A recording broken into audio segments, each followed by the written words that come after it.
Mamlaka ya uhifadhi na uendelezaji mji mkongwe Zanzibar imewakumbusha wakazi na watumiaji wa mji huo kuendelea kufuata sheria na kanuni zote zilizowekwa kama ilivyo hapo awali na kusisitiza utunzaji wa mazingira ili kuendana na uhimilivu.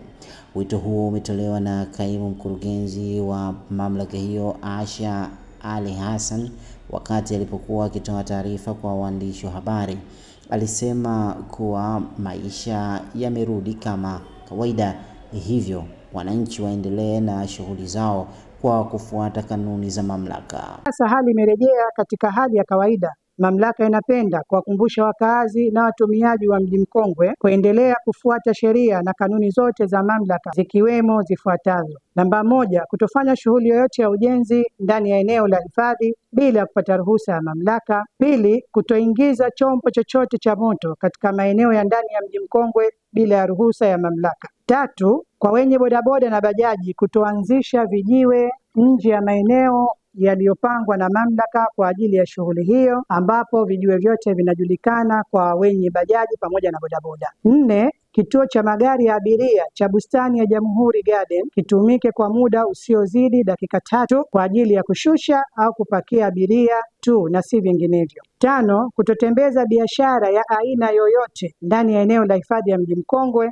ikiwemo kutembeza mifuko maarufu kama Kariakoo. 6, kutofanya biashara katika maeneo yasiyo rasmi kama vile kando ya barabara, njia ya tembea kwa miguu na kadhalika. 7, kutofanya shughuli ya kuombaomba ndani ya maeneo ya hifadhi. 8, kutosumbua wageni kwa kuwauzia bidhaa za mikononi ndani ya eneo la hifadhi.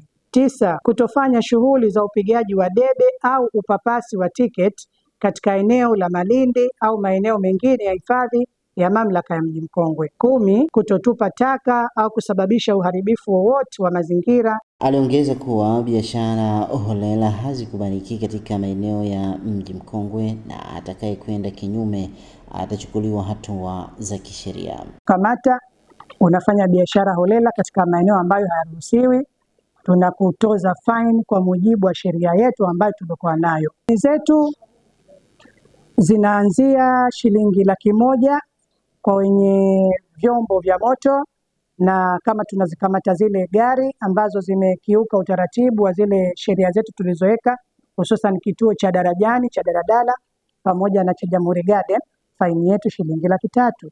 Wale ambao walioegesha gari pembezoni mwa barabara maeneo ambayo hatakiwi kuegesha, faini yao shilingi 50,000.